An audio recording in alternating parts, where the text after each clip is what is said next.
Hey, what's up, everyone? Welcome back to another episode of 8-Bit Generation X. This is the place where the worlds of professional wrestling and old school video games collide. All right, you ready to power up? Because I am. And tonight, we're diving into night one of WrestleMania 41. Woo! It's here. And I can't believe 41. That's a lot of WrestleManias, and I'm a little embarrassed to say I'm older than all of them. But before we go any further, please like, subscribe, share, all right? Please check out our bonus content at 8-Bit Generation X on Instagram. You know, get this channel out there, please. I need some subscribers. Anyway, before we get started as well, I also want to throw out a couple shout-outs. First off, Rob Murphy, thank you for reaching out. My old friend, I haven't talked to him in more than a decade, sad to say. But he reached out all the way from Florida and told me how much he appreciates the channel. He likes the content, the little personal touch I put on everything. And I appreciated the kind words, Rob. I really did.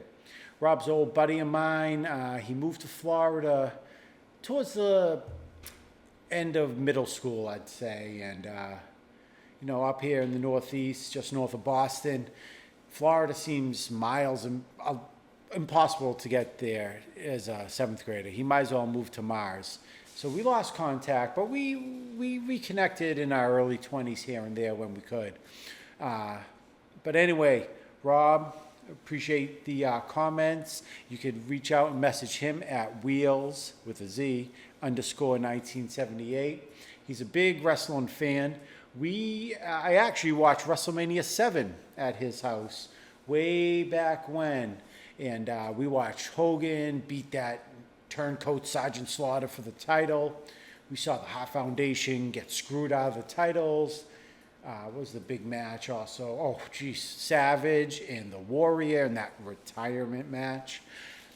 That was a lot of stress for a seventh grader, thinking you were never going to see the Ultimate Warrior or the Macho Man Randy Savage again. Being like, I remember even saying, guys, this is the last time we could hear that music, the Ultimate Warrior's crazy music, or that fucking Macho Man. It was a lot of stress. But anyway, we went through that at Rob's house. And anyway, Rob, I appreciate the shout out. I got a lot of feedback so far, and mostly positive from everyone, and I appreciate it. My buddy Matt Rooney called me this morning, loves the content. He wants to see more of the Stankster, which you'll see. We'll get a couple games going with him. We'll try to put some more money in Camden's WrestleMania fund. But for tonight we're talking WrestleMania. I got the white hat. I got my WrestleMania shirt on. I'm looking swag. I'm ready. A week away. We're going to break down every match of night one. There's 7, potentially 7. You never know what's going on with Randy Orton, Solo Sikoa. Are they going to add a match that we don't know about? We still have one more SmackDown before night one, so things could change. But we're going to break down the 7 matches that are official tonight. And we're going to break them down in order of how I think they're going to lay out that night, right? So, please, if you disagree with me, if you agree with me, if you have anything to say, comment and let me hear what you have to say.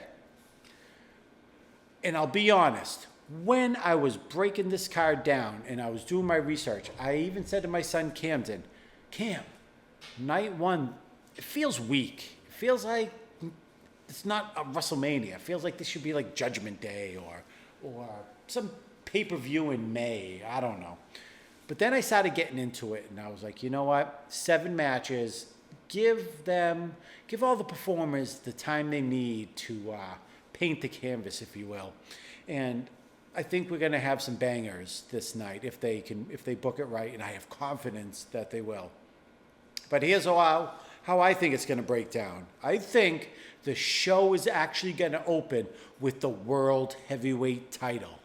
I know a lot of people might think that should close the show or be later in the night, maybe in the middle. No, it's going to open the show. And WWE has a history of doing this. All right? I think last year they might have started with the heavyweight championship. So, the ring general, Gunther, versus the main event, Jey Uso. I think this match is going to come out, and honestly, my hopes are not that high for this match. I feel like the crowd's going to be hot, which is going to help. But ultimately, I think the ring general, Gunther, is going to win, and he's going to put a beat down on Jey Uso. But Jey Uso's going to have his high spots, and there'll be a lot of close calls, a lot of 2 counts. But ultimately, I want to say I can picture in my mind Jey Uso winning the title at the end of the match, and the whole crowd, breaking it down and everything. But you know what? They're going to do that. That crowd participation will be there at the beginning of the match. And ultimately, the plans for Gunther to just keep the title and keep mowing through people. Ultimately, Jey Uso is just going to be another notch on the belt for Gunther. And I wish I could say otherwise, because ultimately, like, if I was booking it, maybe I'd put Jey Uso over if it was the main event of one WrestleMania. But the fact that this is broken into 2 nights and this is just like another match with a title, I don't think Jey Uso has the gas to gun it. So Gunther is going to retain. Not much in the ways of interference or false finishes. Ultimately, I think Jey Uso is going to get close, and we think he's going to win, and ultimately Gunther finds a way, and Jey Uso goes down for the 1, 2, 3. Then the next match, they're going to, and this is the match I think is going to be a sleeper. We're going to bring out Rey Mysterio, right, versus El Grande Americano, or as we like to say, Chad Gable. And this match is going to steal the show. Chad Gable has been on fire.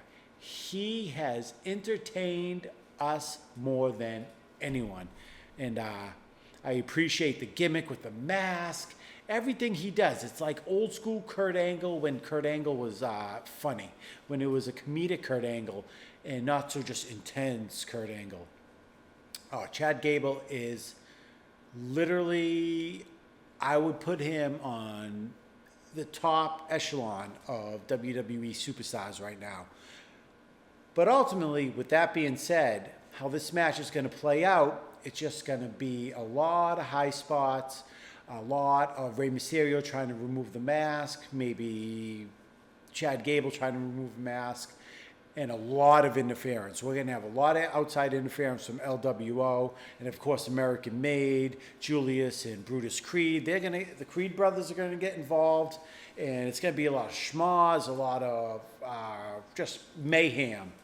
And ultimately, Chad Gable is going to steal the show. But ultimately as well, his shoulders are going to go down for a 1, 2, 3. We're going to have a feel-good moment for Rey Mysterio. Who knows? This could be his last WrestleMania. But even though Chad Gable gets the loss, he's going to come out a better heel and a better superstar for it, because he is going to carry the match. His antics, his outside interference, it's all going to elevate him. And that's a great thing in professional wrestling and WWE, is where you could actually lose a match, but yet push it forward. So actually, Rey Mysterio wins. I'll say Rey Mysterio wins the battle, but Chad Gable wins the war. All right, the next match will be for the Tag Team Championship. And we're going to have Eric and Ivar, the War Raiders, defending their title against the New Day. And now, the New Day, with their new heel turn and their new attitude and the fans booing them, they're going to get so much heat. But at the same time, I'm looking at the War Raiders. They've tweaked their gimmick. They've went away from the more traditional Viking look, and they got this more like Viking, badass, modern look going. I just feel like the WWE has invested a little more into them. It's been a long time coming for them to have a title run, and I just don't see it stopping short. The New Day really don't need the titles to get that heat. They can just be themselves. And ultimately, I think we're going to see some outside interference from our old friend Big E. So I think the New Day is going to be that close from getting their titles back, but Big E's going to cost them it, and the War Raiders are going to keep the titles and keep pushing on. So that's what I say there. Titles stay with the War Raiders. Going into the next match, I think they're going to go in with the women's title match with Tiffany Stratton versus Charlotte Flair. Now this match, I wish I could tell you I was more excited for it. I just feel like something's missing, like it's forced. Tiffany Stratton, okay, maybe I'm wrong. I mean, I watch her and I get it. I see she has the it factor. Maybe it was rushed. I don't know. But on the other hand, there's just something different about Charlotte Flair this time around. Maybe it's because she looks different. Maybe it's because she came out of nowhere back and all of a sudden she's in the title picture again. Or maybe she just has that part-time feel, right? But what I'm thinking is I'm going with, for this one, yeah, I'm going with the rising star. Tiffany Stratton, I'm not sold on you yet. Maybe this is the match that you make a believer out of me, because nobody thinks higher than Charlotte Flair than me. When it comes to a big women's match, I am sold on Charlotte Flair. I'll say she's the greatest female wrestler I've ever seen. And I've seen them all, from the old Fabulous Moolah to Lita to Trish, who went from a valet to the biggest female superstar ever. I've seen China. I've seen them all. And nobody holds a candle to Charlotte Flair. So, woo, to the queen. But ultimately, Tiffany's going to retain her title. And then we're going on to the U.S. title. Now, we have the megastar L.A. Knight versus the Samoan werewolf Jacob Fatu. Again, here's another superstar that everybody seems to be sold on. And I've been watching him for a long time. You know, and all the promotions he was in before he got to WWE till now. And I just haven't seen that classic. I haven't seen L.A. Knight come out and put on a banger. You know, he can cut a decent promo. Yeah. Every other word. Yeah. I don't know. I'm not sold on him. But he's held the U.S. title with some good... he's represented. Let's say that. But he's going against Jacob Fatu, the Samoan werewolf, who's just... his trajectory is going this way. And I can picture them putting the title on him. So that leads to some more feuds within the new bloodline, maybe with Solo Sikoa, and all these different ways the titles can, they can start moving on. So yeah, I'm saying it. New U.S. champion at WrestleMania 41, the Samoan werewolf, Jacob Fatu, and in a sloppy mayhem, a lot of brawling, maybe a 7 to 10 minute match, a lot of fighting outside, and Jacob Fatu wins the title. Then we're going to go to another women's match. We're going to go to that grudge match. You know, second to last match of the night, we have Naomi versus Jade Cargill. Now, this match could surprise me. I'm not expecting much for it, but I think this is going to be the breakout, the christening, the unveiling of Jade Cargill. This is when she's going to come in and make her statement. You know, there's supposed to be this big, all this tension. Maybe we'll see something from Bianca Belair within the match. But I think Jade's going to come out, and ultimately all the spotlight's going to be on her. She's going to try to make a believer. She's the future of the women's division. Her and Rhea Ripley. But Naomi, you're a long-time veteran. I don't want to say anything negative about you because you've been around for so long. You always come in, but I just think you're filler in this case, and you're just there for Jade to show us who she is. So Jade, you get the nod. You're going over. Now that brings us to a match that's going to end WrestleMania. That's not for a title. And this happens on the occasion. WrestleMania 11 is the first thing that pops in my head, where we have Bam Bam Bigelow and Lawrence Taylor. No title involved. And if I was to think about it more, I could probably come up with a whole bunch. But closing the show, we're going to have CM Punk with Paul Heyman in his corner versus Seth Rollins versus the Tribal Chief, Roman Reigns. Now this match, over a half hour, easy. Maybe even 45 minutes with the entrances. This match this is what's gonna carry the show. It's gonna be drama, drama, drama. But ultimately, after all sorts of close finishes, fighting outside, oh, this guy's injured, that guy's injured, how can he come back?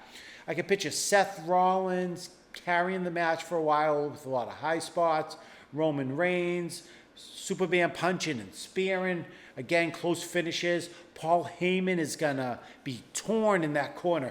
He's committed to CM Punk, but yet, his heart's with Roman Reigns, so he's gonna be in the wrong place, wrong time. I can see him actually costing CM Punk a few close calls, a couple 3 counts, and who knows? This match can go. I said earlier in my videos, this match can go so many different ways. Seth Rollins could end up winning and leaving with Paul Heyman, but ultimately, CM Punk has waited all these years to close a WrestleMania, to be the main event of WrestleMania. And again, his years are numbered. This is his thank you match. He's going to come out, he's going to win, and he's going to win, unfortunately. Poor Seth Rollins, because, in this triple match, they always put a guy in to take the fall.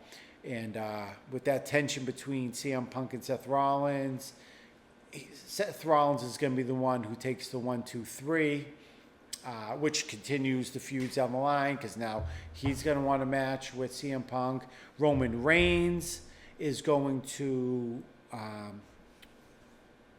feel like he got screwed. He's going to want a piece of Rollins and CM Punk. So this match is not a blow-off. This is going to spill over till the following months.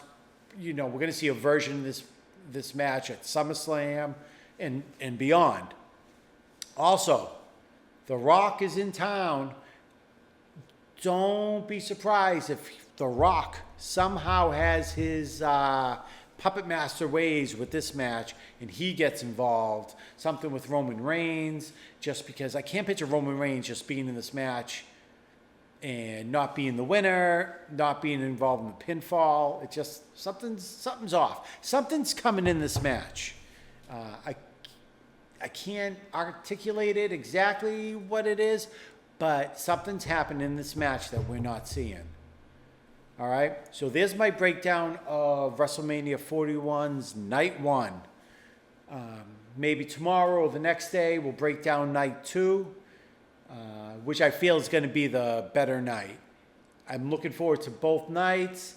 I'm looking forward to SmackDown on Friday. I'm looking forward to Monday Night Raw. It's going to be a great weekend. Throw Easter in there as well. Spend some time with family, eating ham, talking about WrestleMania, drinking beer, wine, whatever your floats your boat.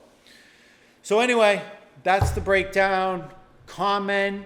Tell me if you agree, you disagree. Tell me what you liked about what I said. Tell me what you think was ridiculous and I'm an idiot. Please break it down for me. As always, we'll end tonight with a old school video game. So I'm thinking, why don't we just go to Punch Out and on the old NES and let's go knock out Glass Joe. All right, here we go. Let's wrap this up with a little Punch Out. Not Mike Tyson's Punch Out. Mike Tyson's Punch Out came out a little later. It was almost like a re-release with an extra character, which obviously skyrocketed the game's popularity. I think in 1990 it came out. So we're just gonna beat up on Glass Joe. It's one of the easiest first guys in any kind of fighting game. As they get harder as you go, but they're all pretty funny characters. They're very stereotypical, racial stereotypes, country stereotypes. So here we go. Glass Joe. What am I doing? Take it easy.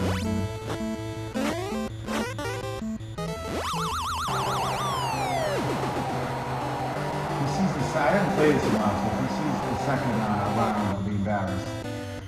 Comes running at you, whack him in the stomach. Mario does the count.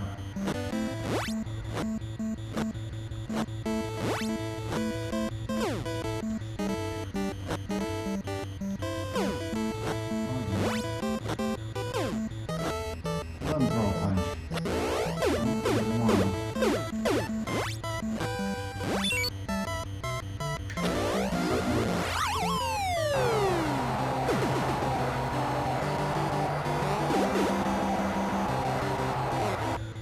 Alright, got a minute and 2 seconds to knock him down again for a TKO. See if I can do it.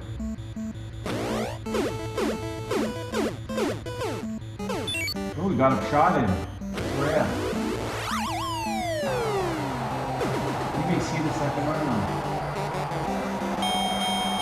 Oh no, TKO.